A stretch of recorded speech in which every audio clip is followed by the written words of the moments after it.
Jason Cohen, how you doing, sir? Good. Way to go, Steve. How are you? I'm doing awesome. Sorry, I think I prematurely hit the go live button and you were not expecting that. So my apologies. All right. Um, That's okay. How's everything today? it's going well, man. I gotta say I'm pumped for this because I love getting to peel back the hood, man. So for those of you that don't know that maybe didn't get to watch last week, I think, or 2 weeks ago 2 weeks ago. 2 weeks. when Jason when Jason and I got together before, we talked about his help desk knock service, Mission Control, and it is a really cool service, and you guys should check it out. This isn't sponsored by Jason or anything like that. It's just I find the service really cool. That's all. So we kind of talked about what it takes for you guys to run a help desk knock, and I kept asking more and more questions, and I think we kind of decided that it might make more sense if I could just see it. So so if you could just open up your QuickBooks and get all your bank account and password information ready for me. I think that would be the most I no just okay. Well, I thought Uh, take over my business and we could just call it a day. I was going to go surfing or some fun thing later on today, but you know, give me like a day or two to figure things out. I don't want to destroy your business within 5 minutes. Like I'd like to give you an hour or two of surfing before everything goes to hell. I hear you. All right, so for those of you that are watching this live, it is live. So if you have questions or anything, feel free to pop them in the chat. Um, and yeah, so Jason, you guys work with Autotask and ConnectWise, Yes. and so how so I don't even know where to begin, man. So you get a phone call, it tells you what MSP you're getting the call for Yeah. on your screen pop, right? Got it. All With you right. so far. All right. So it does not necessarily tell you the client because that would Correct. be impossible, but it tells you who the MSP is because everyone gets their own phone number. So Yeah. that's easy. I mean, you just see what phone number is getting a phone call and it says it's this client. All right. So because of that, does it automatically like open something up, or does it open up a script or anything like that for your people? It does for sure. So yeah, and to be honest, Steve, I love these conversations too because you know, trade secrets aside, the concept is we're just doing technical support. We're just doing it Sure. really, really efficiently, right? And we're just doing it for a very, very large number of MSPs and a very, very large number of their clientele. So the masses are there. But the concept is still the same. The tools are still the same. We're still Autotask customers. We use Autotask internally. Um, Oh, and so the first thing you talk about when the phone rings, yes, it's going to show us who's calling, or sorry, which MSP they're calling for, because ultimately they're calling the MSP or a white labeled service acting on their behalf. And our team is going to have their set of windows open, but if you think about an MSP, each MSP is going to have their own documentation platform. Maybe it's ITGlue, maybe it's Passportal, maybe it's something else. They're going to have their own logins to their Office 365 admin portals and all these other things. And so our automation will open some of that stuff to make the call more efficient. But the first thing it's going to do is pop up the script for that MSP. We do have customization on that. I'll give you a really good example. Some MSPs, if we're doing an after hours situation, they may ask us to ask their client who may not be subscribed to 24/7 support to be aware that if they would like to proceed with the service, it may be an additional charge. That's not us charging the MSP, that's the MSP charging their client. But they need that approval to be able to proceed. Otherwise, we would just make the ticket. And it's one of those things where it's just one of those nuances that we have to be prepared for. Some MSPs don't care because they're charging their client 24/7 for everything. It's all baked into they're set up with their client, but some don't. And some charge extra for after-hours service. So it's just an example of a question we can throw in. More than likely, the questions on the whole are the same. They want to know which company they're calling from and who they are and what problem they're having and how many people is it affecting and how urgent the issue is and all those kinds of things. But there are special questions we may need to ask depending on who the MSP is in this case. Got it. Okay. So you said you guys use Autotask. Is Autotask what you guys are using for like literally everything? Like all of your clients, whether they're ConnectWise or Autotask, it all kind of feeds into Autotask? Correct. Our integration we built on Autotask. So when we came from the MSP space, and for those who weren't paying attention last week, so we used to be that MSP. That's how we know all this stuff works. We used Autotask. We used Autotask in 2010. And the integration, when we first built the integration, and it's even still to today when we develop our integration, we build it on Autotask first because that's what we use internally. So every ticket that we work on ultimately ends up inside of our PSA where our guys are able to access their resources, and our time entries are entered in our own system and their notes are entered in our own system because we need copies of all of that stuff. But it's real time synchronized back to the MSP. So if you can imagine things like statuses, notes, time entries, attachments, all the things that would ever happen throughout the life cycle of a ticket, those things we do, and we real-time synchronization two-way between our version of that ticket and the MSP's version of that ticket as the ticket's going on. Very cool. So it is cool. So are you able to kind of show me how some of this stuff might work? Do you have like a dev system or a training system that you use? I'm so glad you asked. Yes, I do, Steve. I've prepared it for you. Yeah. That didn't seem scripted at all. No, it wasn't canned. We weren't prepared. Obviously, we were ready to do this today. But I think it's more just about, for an MSP, they would ever consider something like this versus hiring their own staff. One of the first things that they're going to have concern about, and again, we've been that MSP in those shoes. We want to know what we're going to be able to see, and we want to know how much control we're going to have, and we want to know, as things are happening, how do we get updated, and how can we find out what the status of a ticket is, or the last time entry, what somebody did, or who did it. If they're that's somebody that they'll have somewhat control over. But now you're talking about an outsourced company there's lots of benefits there, but the questions are still there in terms of what they can see. So yes, I've prepared some stuff for you. So what I will do is I'm going to open up a browser window for Autotask that will look like an MSP's PSA. Okay, so I'm going to share my screen. You ready for this? I am. Let's see here. Hopefully this is going to work. So hopefully you're seeing my Firefox browser. I am. And you see that there's ticket search. Ticket. Yeah. 24. So this ticket, 24, happened a couple days ago. Is for this situation, recover missing files or folders for this user. And you've got a phone number there, and there's a client there. And this is the MSP's PSA. This is not ours. Okay. So ultimately, this is for some device at some company, and there's a priority to it. And this ticket was complete. I'm going to show you the details. All the billing stuff is in there. But this would be what the MSPs see. If the MSP were to open their ticket, and we scroll to the bottom because that's where the life of a ticket starts. It always starts at the bottom. You can actually see now, in this case, they've given us a name called the technical team. This is a demo environment. But the technical team, the resource that we would have in the MSP's PSA is a name that's customizable. Some MSPs call us mission control. Some MSPs call us help desk, service desk, support desk. They can call us Billy Bob. It doesn't matter what that name is. In this case, we've called it technical team. And we can see that the ticket in this case was actually created by us. It's an internal note, so no client's ever going to see that. But we do see who created it and when. And one of the first things that might happen, because MSPs have their own workflow rules, is their own workflow rules will trigger. It'll do everything it's supposed to do. But the first important detail is who created it and when. And then the second detail is this one right here. This ticket has been added to mission control as ticket whatever the number is. That's the ticket number on our side. It shows you that the ticket has actually synchronized Mm. And if you actually look in the background here, you can see that the resource on this ticket, hopefully you can still see this, was that technical team.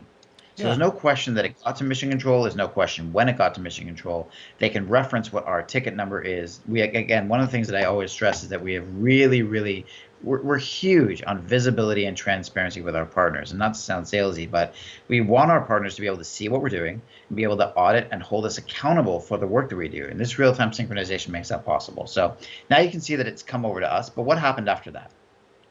Usually, we'll make a note in there as well. And again, these are internal notes, so the client can't see it. But we're also noting who's working on it. Michael B on my team is working on this ticket. It's Mm. not like Mission Control is working on this ticket. Michael B at Mission Control is working on this ticket. The MSP knows who's got it. Okay. Then we've got some information about the machine. We're digging deeper. And then we have, so these are notes, but then you've got a time entry, right? This time entry was entered by Michael B. The information is here on who the user was, the computer was, the work that was done. We contacted Deborah, blah, blah, blah. And that was the end of it. We're going to close the ticket. In this case, we also added an internal note as part of the time entry. So again, the MSP's client will see this stuff. Deborah, Anna, whoever it is at Fresh Start will see this information, but they won't see this piece. Deborah or Anna will contact back to advise if the desktop item disappears again. So we're leaving details for the MSP. There's information that's proprietary to them, and there's information that everybody can see for the purposes of billing and reporting. This time entry that's here is the exact time entry, and I'll show it to you in a moment on our side. And it gives the detail to the MSP so that their billing and reporting can be perfect, accurate to the minute. Good so far? Yeah. You have any questions about this? No, I mean this is Autotask, so I Yeah. understand this, and the way that you guys do this, I really like this. Can we look at that ticket note, the one that the tech initials MB and all that again? So I just want to kind of like deconstruct this for a moment Sure. for everyone, and the reason I want to do this is because I just feel like this is really fantastic information that any MSP or IT consultant should be putting this type of information on tickets. So, tech initials, I mean, if it says like you're logged into your PSA as yourself, that part unnecessary. The date is probably unnecessary just because that's part of the ticket note. As you see the timestamp above, but that might just be part of the synchronization between mission control and here. The username, that's really cool. The fact that it's actually saying here is the username, and I assume that's the actual computer username, or is that the end user's name? No, that's the Windows login name that she Perfect. uses. Yeah. So I like that you included that, so that way you're just you're memorializing. I worked on this user on this computer, and it was resolved. Like that, it's memorialized, man. It says it right there. I did it for this user for this computer, and yes, it was resolved. And then the work done, like the way that you've got that, it's very clear. It's like bulleted. You know, we confirmed user information and remote access. We contacted the user, and we connected to the machine. We restored all the items from the recycle bin. We had the user confirm that the files she needed were there. We ran antivirus to make sure there's no threats. We confirmed in Windows Event Viewer. Like, you're very specifically listing everything out. And I know some MSPs are like, well, I don't want to do that because I don't want the clients to know how we fix things because then they'll do it themselves. But I think this is really important because it shows the client, like, I did all of this stuff and I didn't just restore things from recycle bin. I also did these things to make sure there wasn't anything crazy going on in the background. Maybe it was just the user accidentally dragging everything to recycle bin. Maybe it was a virus. Maybe it was a profile sync error to an Active Directory domain controller with centralized profiles. I mean, you don't know. So by reviewing this stuff, you're doing additional due diligence to not only fix the problem, but verify that it shouldn't happen again unless a user does it. And then you confirm with the end user, do they need anything else? Is there anything else we can help you with while we're here? They said no, and then you even state that you're closing the ticket.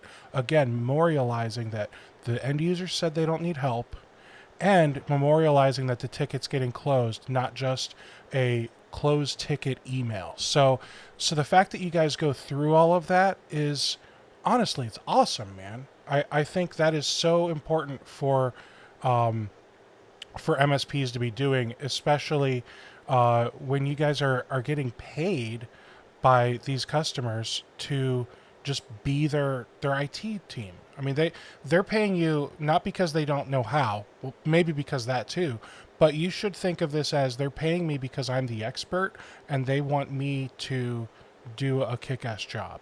And you are just simply proving that you guys are doing a kick-ass job, Jason.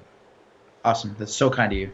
I want to add a little more detail just to add on, but those are some really kind words, and thank you for summing that. The most important piece to add to this is, and again, this is the MSP's PSA, this isn't ours. Mm-hmm. You would have noted workflow rules around all that stuff, even after we do our job. Those are the MSP's workflow rules. We're not affecting those. We're not changing those. It's very important that, typically we get involved in a small portion of the MSP's business. MSP may have 100 customers. They only have a service a few of them, or they might have a service only a few certain scenarios. And that means that their workflow rules, the way they've set up their PSA, is designed for their business the way they need it. And the important part about the integration here is it doesn't interfere with that. All the workflow rules that they would have if it was a single employee that they hired or our team are still going to trigger and they're still going to work. Even details about this ticket time entry here, it notes this is the contract in Autotask. The contract wasn't affected. This is a work type that they have set up at the MSP to denote work that we do, but it could have been anything. This is whether the item was billable or not. So all these things still happen, and it doesn't matter if it's PSA for Autotask, ConnectWise, or any of the other PSAs that we're going to integrate with over time. The concept will be the same. The integration is going to be smooth like this, so we don't interfere or negatively affect the MSP's business setup in their PSA. We just simply extend through it. Man, I love that. That's awesome. Let me take a moment and show you the other side. Let me show you what we see. Okay. Ooh, I like that. So you don't even see the Autotask. Well, the MSP's Autotask, because you never log into that, huh? Yeah, typically the only time we'll log into the Autotask or the ConnectWise, let's say the PSA of the MSP, is if there's something that didn't work well and we need to investigate with them. Generally speaking, 99% of the time we don't ever need to do that. So let me show you. But if that were necessary, you have like an API user or something, you can log into Autotask or ConnectWise as that user and troubleshoot the issue. You don't have to get the MSP involved. You guys can just proactively do it. Correct. So if you take a look at the ticket that I opened, one of the first things that we noted was that the ticket had been added to Mission Control as this ticket ending in 0072. So I'm going to minimize that, and now this is ours. Okay, it's a dev environment, obviously, but this is 0072. This is that ticket that it referenced. You'll notice that we have their ticket number referenced in our side, so we know exactly what it is. We have the same thing in terms of the title. We're noting that that's the MSP and that's the customer, so we see it as one item in the client. This is the contract, all the details, the status, the amount of time, all that stuff completed by Michael B. All right. If I click on our version of the ticket, and I scroll to the bottom because that's where the life of a ticket starts. So this is our note. This is our side. In fact, you know what? Maybe I can do it like this. You're going to try and split screen it, huh? I'm going to try and show you. This is really opening the hood here, man. This is good stuff. But you and I can geek out about this. I love this stuff, man. So kind of starts in line here if we ignore this part here. So I can see the ticket's been added on both sides, right? I can see Michael B's note that he's working on it, which over here is right here, working on it. This is Michael B's note. This is Michael's note, Michael B. Hmm. All the content is the same. And then here's my time entry, and you'll notice that the all the extra stuff that the MSP would have in terms of the workflow rules and whatever happens afterwards doesn't affect us. We don't see that stuff. We just close it on our side. But this is Michael B's actual time entry, right? This is how it started.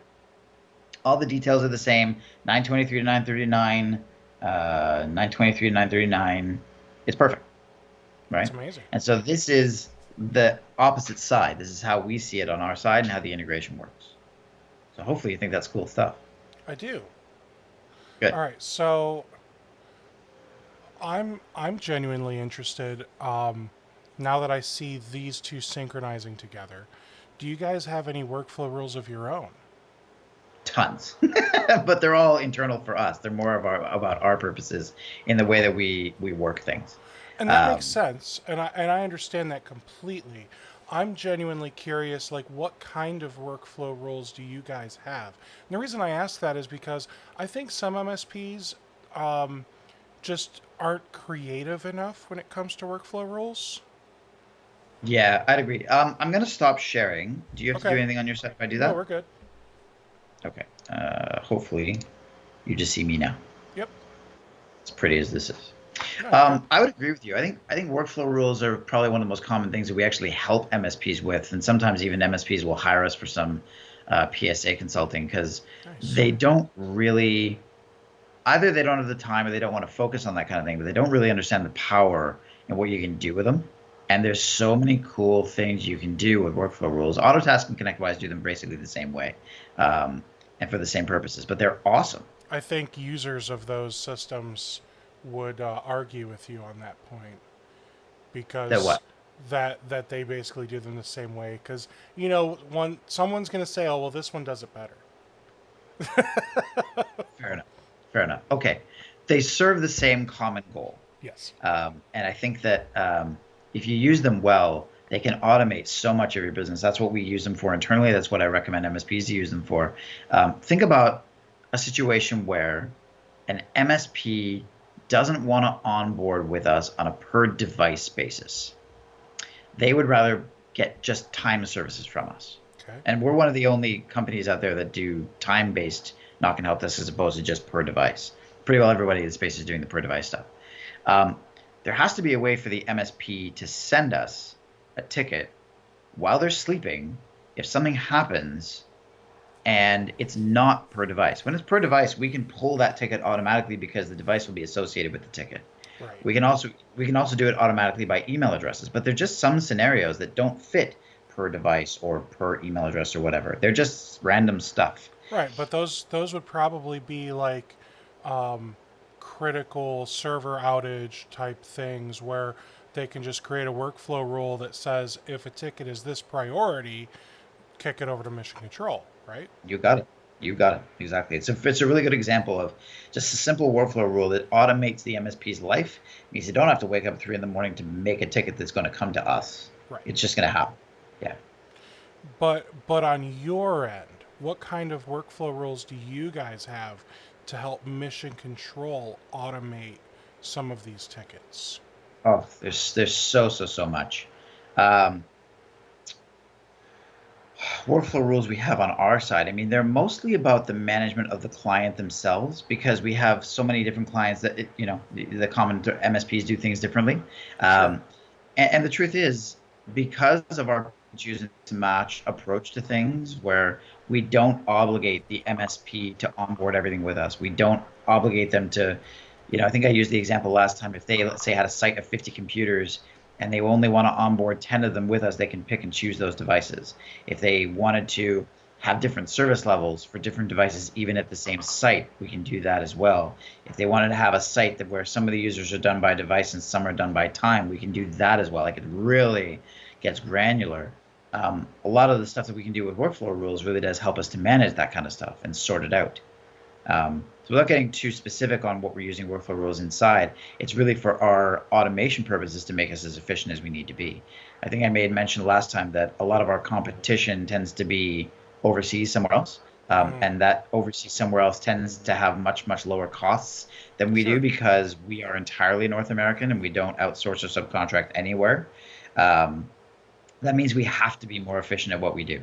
And so the automation, the things like workflow rules helping us with automation, they really help us get that efficiency level to a point where we can survive and make money. Excellent. So it has to do with managing your customers.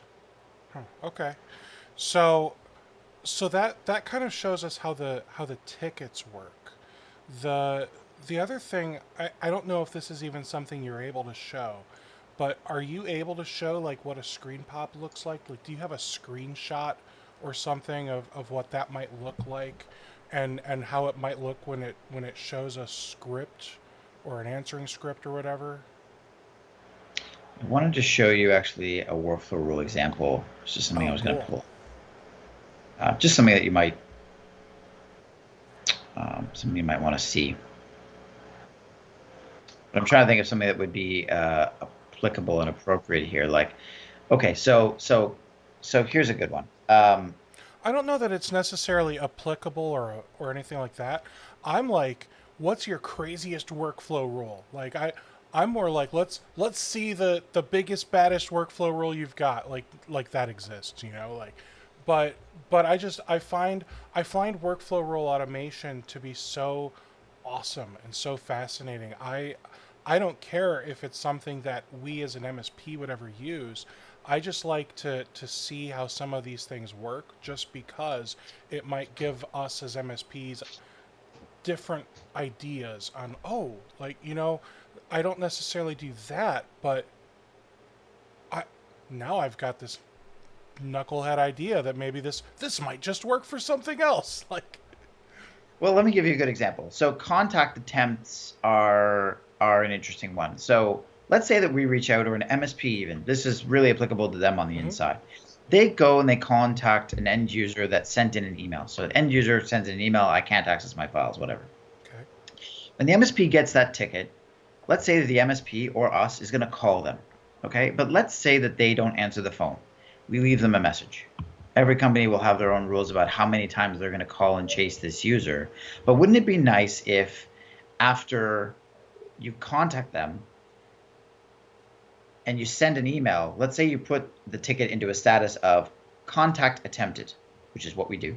hmm Well, you can set up a workflow rule that also has attached to it, which we do all the time, something called a notification template, which essentially is a templated email with variables in it. So I can set it up to say, if a ticket has been idle for more than 24 hours with a status of contact attempted, which means they never called me back, send a second email that says, hi there, it's been 24 hours. We haven't heard from you. Please let us know if you still have this issue, if we can close the ticket.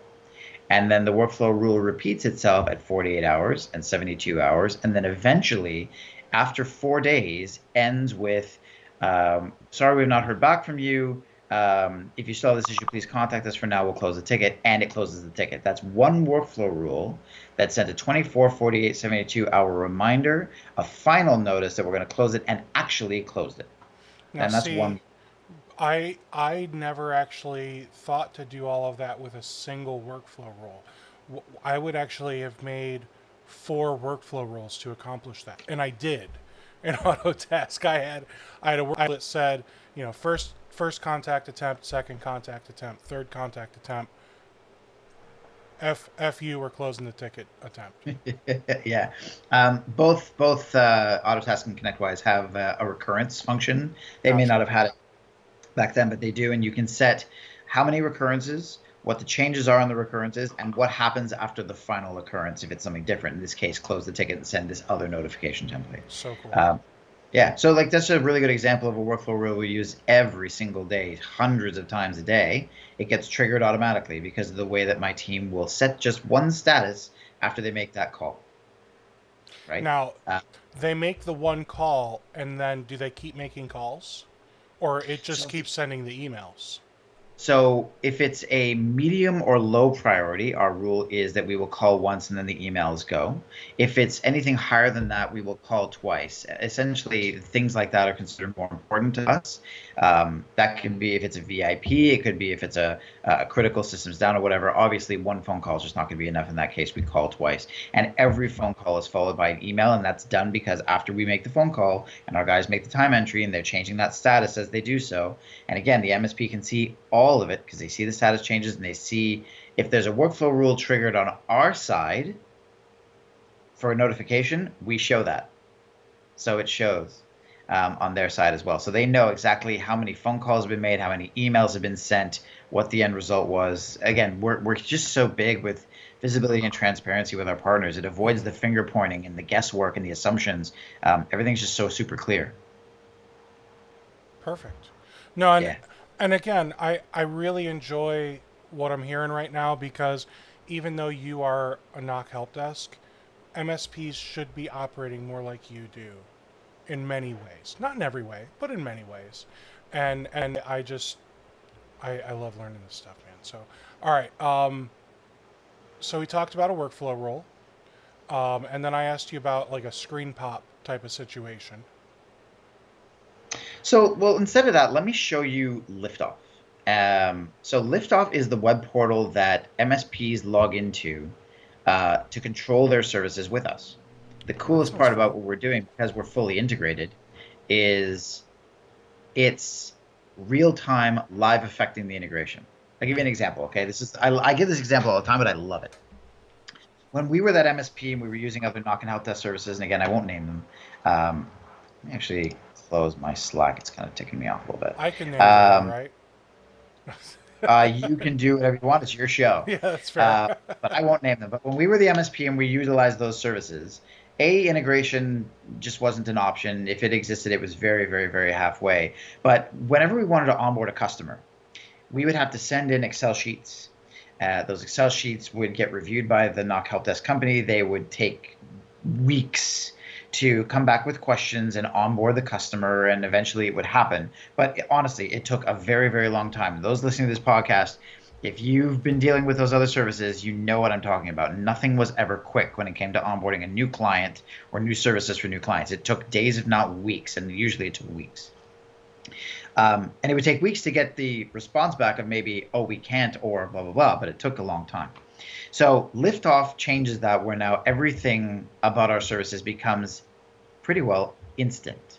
Okay. Um, if I were to give, so there's two deliverables, main deliverables that we give when an MSP onboards with us. One is that dedicated number, and the other is a login to Liftoff. And again, think of Liftoff as a website that they can log into that live affects our bridge integration in the background. The example I give is if an MSP were to log into Liftoff on the first day, and if I hadn't provisioned anything for them, which I always would, it would be pretty empty. They would log in, they would see, thank you for logging to Liftoff. You have no clients. Click here to add a client. They would click add a client. It would then show a list of all the clients that they had in their PSA or their RMM.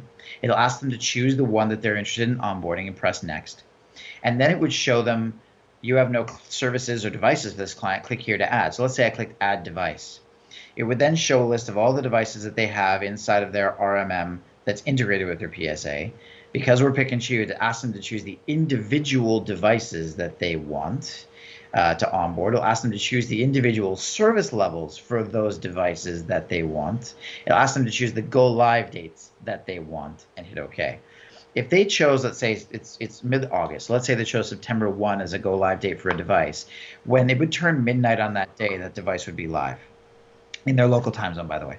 But if they chose today as the go live date, that device would be instantly live, Wow. supported, onboarded, done.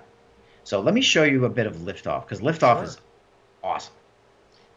We're working on a facelift to it, but I don't mind showing you anyway. So now I got to show you screen share again. 1 second. And I'm going to show you the, this is, it's my login, but I've set it to act as an MSP. So there's going to be some stuff that MSPs won't see, but some stuff that they will see. It is what it is. So let me share this here. Screen, share this screen, share this screen. Okay, hopefully you see this thing called Liftoff. I do. Okay. Ignore the top section because that would not show up to an MSP. What this does is it shows us who's working Oh, okay. moment on this account. So we pod our teams. And remember I said that, maybe I think I said it last time, that we pod our teams specifically. There's always the same group of dispatchers and technicians on an account because we want to create familiarity, right? It's not like having a revolving door. There's always a set number of people. So this is the pod for this fake MSP. Okay, it's the Okay. same MSP we were doing the demo with earlier. Yeah, CompU 101. In here, there was that client called Fresh Start. Okay, Okay. now Fresh Start isn't going to have any devices onboarded to it right now because they're time and material. But inside here, we're allowing per incident stuff. We're allowing them to send us hourly tickets. And there's some notes that I can put in here so that when a technician looks at a ticket or when a dispatcher looks at a ticket or goes to make a ticket, we always have notes and details about these things. And I remember I said here you can add a device. Well, if I click add a device, I can choose an asset. This is Anna's PC. This is the same computer we were looking at earlier. And this That is just isn't assets that are configuration items in Autotask, right? correct. Correct. And typically these would be devices that are synchronized between the RMM and PS8, but they don't have to be. They are configuration items as well. So if I choose Anna's PC as an example, and I say this is a workstation, and I'm going to put them on my half-day service. Hmm. And when you do a half-day service, the help desk half-day service is my favorite service. It's the most flexible we have. It's a 5-day-a-week service by a 13-hour time window. The time window you can set whatever it wants to be. So let's say I want this user supported from 11 a.m. for 13 hours, which means they're going to be supported from 11 a.m. until midnight That's awesome. in their local time. What this should show you is I can have different 13-hour time windows for different devices, even to the same customer, which is freaking cool. That is great Anyway, because now you can have a customer that maybe has multiple offices, multiple time zones, and you're you able to got provide tech support to whomever their local time, which is way better than if they just had an individual internal IT staff working out of headquarters, because headquarters is 6 hours different because we also have a UK office or whatever. Like that's awesome. Yeah, it's pretty good. But this can even be getting different offices. This could even be at the same office, but just people have different shifts, right? Oh, Um, yeah, good Obviously, I point. could set this to be help desk full day 24/7, which would cover them whatever. But if they just needed shift workers, even if they have an abnormal shift like 11 a.m. until midnight, this would cover that person. That's And then the great. person beside them maybe works 9 to 5, and it's at the same office. Um, I also, for Anna's PC, can add an authorized user. These are the contacts. Well, I think it was Anna, who is the user of this Anna PC. Uh-huh. And so I just choose her and I would hit add the user. And now she's the user and I would hit save. And as soon as I do that, now if Anna sends in an email, because her email is now identified here, when she sends in an email, it knows to associate the device with her email address. The ticket will automatically come over to us. We're doing the work. Done. So that's an idea of onboarding devices. The coolest parts also are things like the escalation procedures. Let me show you this. So an escalation procedure can be structured in ways like, so we have 4 different ways of doing escalations. We've got technical escalations, which would be, get an on-site going because there's something technical going on. Non-technical, this would be more informational. This would be something we got that probably, doesn't need any action. No contact, we can't reach the person, and out of scope, if we're being asked to do a cabling job or a sales job or something. But Hmm. when you make these rules, you can say stuff like,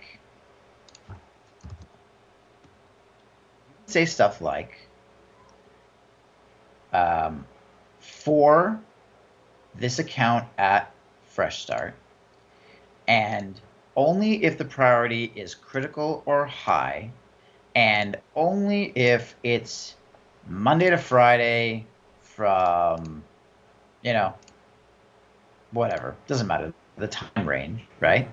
Then we want to call me. Hmm. And if I wanted to add a second step, then I want to email with a template, of course, me. And why would somebody So want this? Just out of curiosity.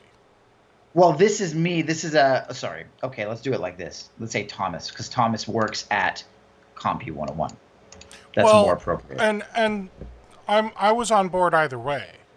I just wasn't sure, like, why would I want you to call, why would I want Mission Control to call my MSP on a high or critical ticket for XYZ company? And I So, guess my assumption is this a managed, a Mission Control managed client or not? yeah, so presumably, let's say Fresh Start is responsible for the account. We're working obviously to do as a best job we can, but let's say this is a technical escalation. Now you need to get hands and feet on the ground. And what is supposed to happen is if it's a critical or high situation on Monday to Friday, they want us to call this guy Thomas Mm-hmm. and they want us to email this guy Thomas. That's their escalation procedure. I can have a second escalation procedure for different days of the week. I can have a different escalation procedure for different times of the day. I can say a totally different group of people would be contacted if it was a medium priority for these customers. I can do anything. And so these rules get live affected to our integration. So So, these are the escalations from us to the MSP. okay, so just to make sure I'm with you then. So this is only if the ticket needs escalated, not Yes. any ticket that's high or critical. It's only if it's getting escalated to you, to us. Yeah, I'm sorry. So this is the escalation procedure No, for you a you technical said it. escalation. I just was being a dumbass. That's all right.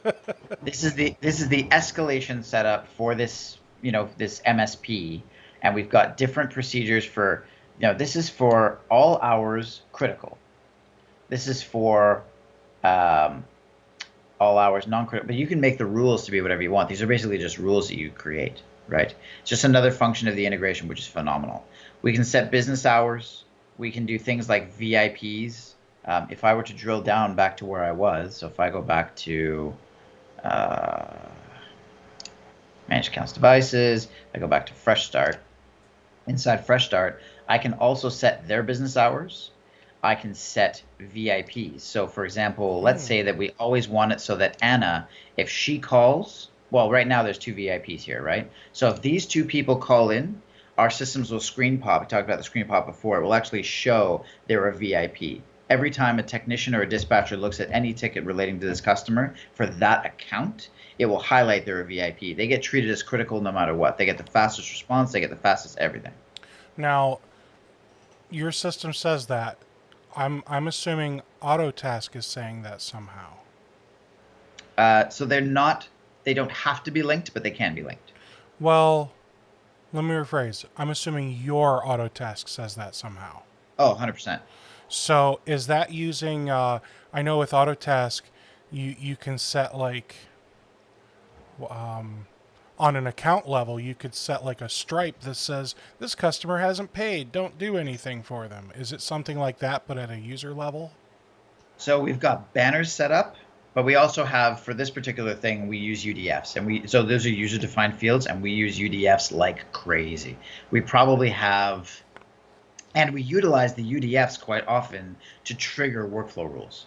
Going Ooh. back to that, right? So we've got a UDF as is VIP, and if that UDF gets set, we set it as yes or no. If it gets set to yes, then workflow rules get triggered to do certain things to prioritize that, which help our automation process and efficiency.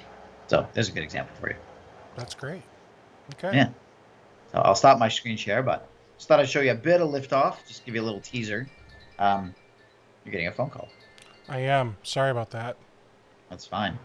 But yeah, so these are just some of the things that we built to, again, it's all about efficiency and keeping organized, and again, the most important parts. If I'm an MSP trying to hire a person or trying to outsource to a knock and help desk company like Mission Control, I want to know that I'm going to see everything.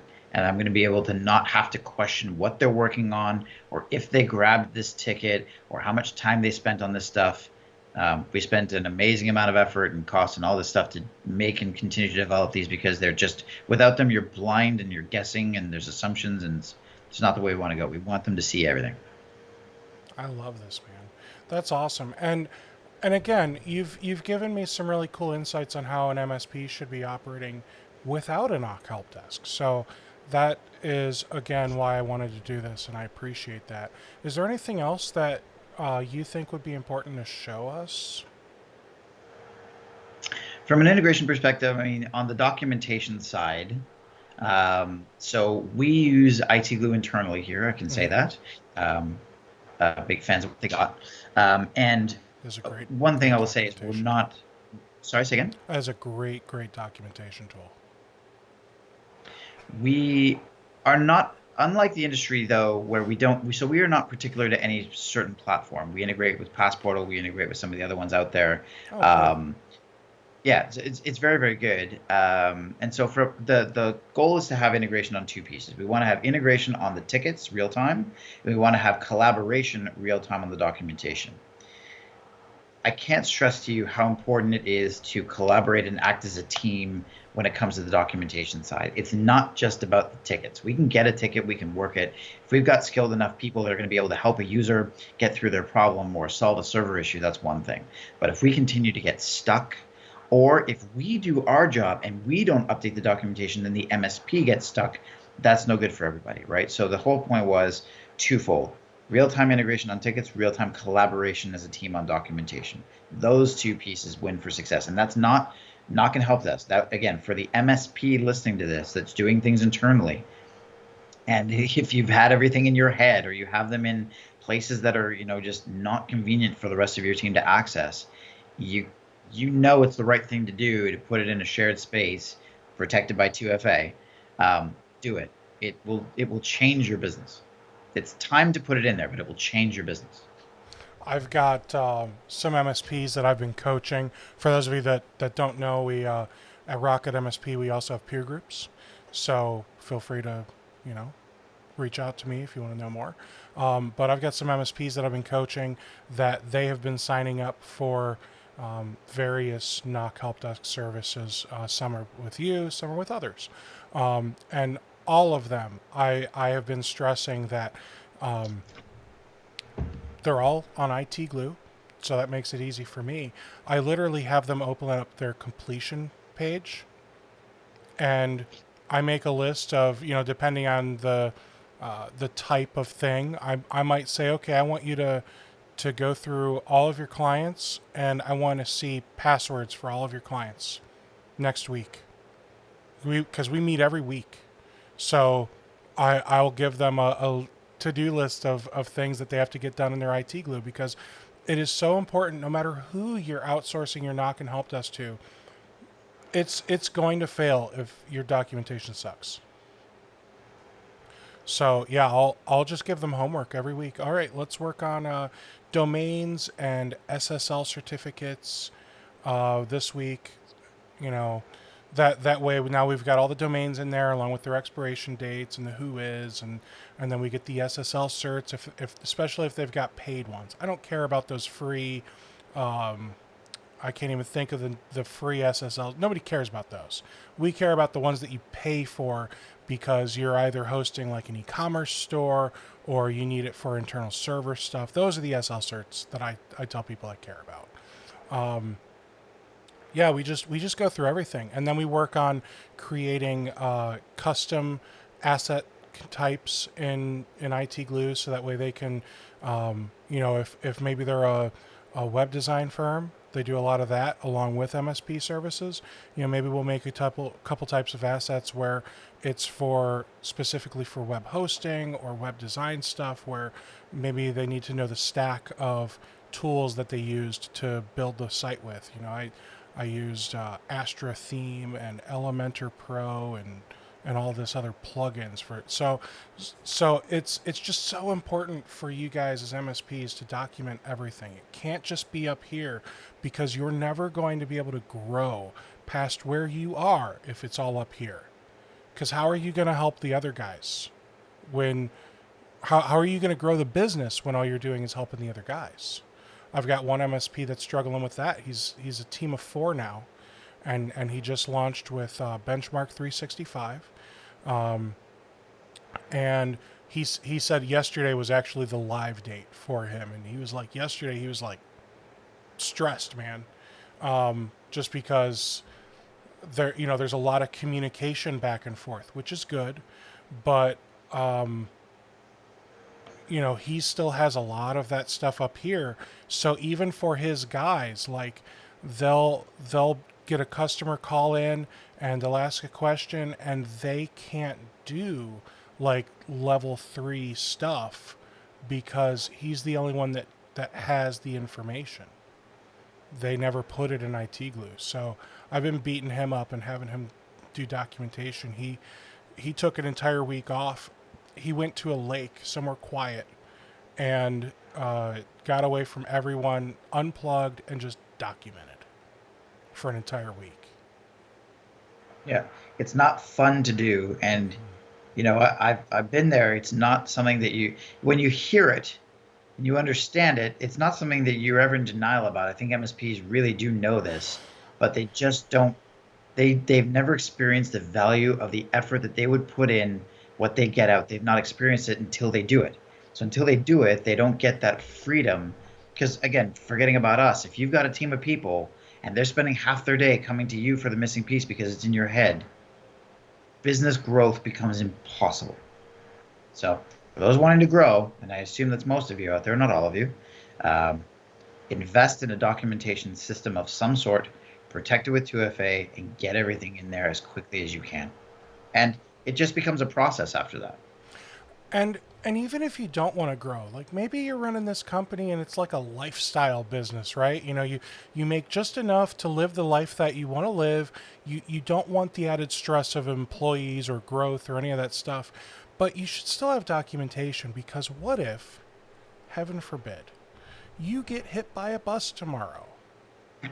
Your clients are screwed without all that information that's up here. So that is the type of stuff that you guys need to be thinking about. Not just what do I need to do for today, but what do I need to do for tomorrow? And we should also, as MSPs and business owners, be thinking about contingency plans. Jason, that's actually something I don't know what you have in place for mission control or any other business ventures you may have going on, but I would love to know, who should I interview to talk about contingency planning as an MSP business owner? Because I just feel like that's so important. Like, if you, Jason, get struck by a bus or hit by a train or lightning or whatever, you're in a bank robbery gone wrong, what happens to mission control? Yep. It's it's funny. I would say if you asked me the question 5 years ago, now mind you, 5 years ago is mission control in its infancy, and it's me at MSP life, having been there for a while. My answer would have probably been different, and I probably would have given you more of an answer of, it would have been more relaxed. You know what I mean? But the moment that you have That's family, not gonna happen. Like, yeah, that's you my got answer. it. You got it.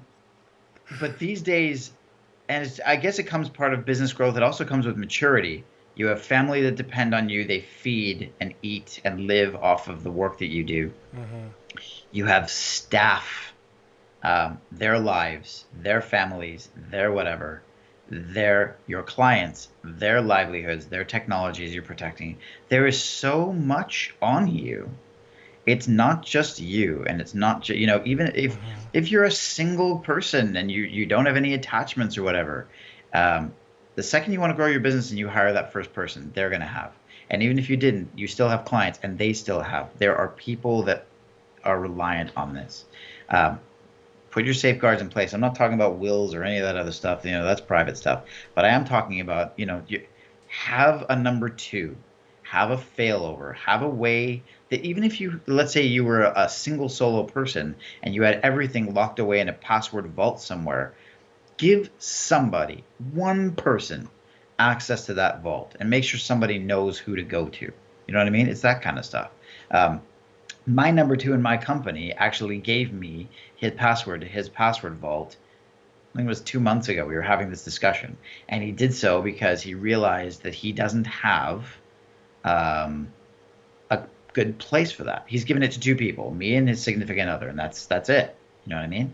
But otherwise, it's a vault. It's locked. No one's here. And that stuff's got his personal information in it. I'm not even talking about the corporate stuff. You know what I mean? Well, for me, like, I've got LastPass. I actually have LastPass Family for those of you that are truly interested. I've got accounts for me, my wife, my daughter, who's old enough to have passwords now, and like I gave my mom an account, that kind of stuff. So, and then with LastPass, you're actually able to give people like emergency access.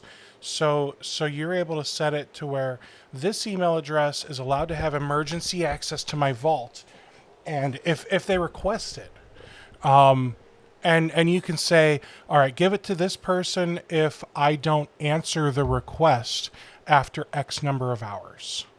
So if someone requests emergency access to my vault and it's in my list of people, then like my wife, she gets it immediately, just whenever she needs it. Like my mom, I think she gets it after like 48 hours or 72 hours or something like that. And then, I've got some business colleagues where they'll get it after like a week or two. That way, if I go on vacation and they try to get it like the minute after my flight takes off, they still can't get in. So you got to do stuff like that to where, again, automate access to that password vault. And then it's also important, like, I mean, for me, I'm trying to figure out, even if it's something archaic looking, like I'm doing an Excel spreadsheet. Here's a list of all of the things that I have to do every month. So, pay the cell phone, pay this, pay that, do this update on such and such, go into my web hosting clients and do this type of stuff, send out these reports. So that way, if somebody ever needed to take this over, it's not completely in shambles. Because, I mean, if you look at me, I'm, not the, I'm not the cover model for Men's Fitness, okay? Like, let's just I know it's shocking, but I have abs. I have a six pack. It's just I put the keg on top of the six pack. I always said back when I was first started dating my wife, I was like, why would you want a six pack when you could get the whole keg? Now, to be fair, I was actually skinnier, and I just had like a little belly. Like I had a dad when we started dating, and then I got comfortable, and then I started working in a data center. Dude, let me tell you, working in a data center is not fun, especially when you're doing the after hours or the weekend shift, Jason, because I worked the weekend shift. It was a noon to midnight shift, Saturdays and Sundays. All right. And it was literally, I had 90-ish minutes of work to do every day. So for the other 10 and a half hours, I got to do whatever I wanted. They had a 55-inch TV with cable. I could bring in an Xbox and plug it in. Like, they didn't care. So that was back like when I was building an MSP. So I'm working at this data center, and next door was a place called Drug Mart. It's like a CVS or a Walgreens, but it's a local one. So I'd walk to Drug Mart. I'd buy that big bag of M&M peanut. The big one that like you're supposed to give out at a party. Well, I'd buy that on a Saturday at 1 p.m. after I'd completed most of my tasks, and I would just sit there and eat it all day Saturday. And then it would be gone. And then Sunday I would go get another. Mm-hmm. So I worked at that data center, let's say between 6 and 9 months. I don't know anymore. I put on 100 pounds working at that data center. So guys, don't be like me in that regard anyway. You can be like me in literally everything else because I'm super awesome. So I'm told by me. But all right. Jason, I thank you, man. This was really cool to kind of see you peel back the curtain, see how this stuff kind of works. Anytime you want to come on and talk, current events, hey, Biden just picked his VP yesterday. Want to talk about that? I want to know. 2 weeks ago, you picked a stock that was like a yo-yo. I was curious how that ended up. Oh, I sold. I got out of that and made some money, and it was fun. Okay, good. Yeah, it That's was also make some Kodak. money. It was Kodak Yes, actually. but And then sorry. if I recall, I think Kodak is now under investigation or something Well, because I don't know, because reasons, I guess. I don't know. But yeah, it was I think I made a few $100s on that. And to be fair, like my portfolio, I've got like just a few $100s in play money. So my portfolio went up significantly thanks to that. And then since then I've bought some stocks that have not gone super great. And so it's back down to where I started. That's what I get, right? So I'm learning. I'm playing around with this whole day trading thing. It's exciting, but I had to take a few days off because I was just frustrated with it. So we'll see. We'll see. all All right. right. Cool. All I right. just want to say thanks for this. I enjoyed it a lot. It's not every day I get to geek out and kind of show what it is that we do. I mean, tickets are kind of dry, and tech support can be often a dry thing, but hopefully your viewers got a kick out of seeing a little bit about what we do a little differently, and people have questions they can ask. Awesome. Thanks so much, Jason. You have yourself a fantastic day. And like I said, let me know anytime you want to hop on here. Love to have you. Awesome. Awesome. Thanks. Thanks. Take care, Be everybody. well. See ya.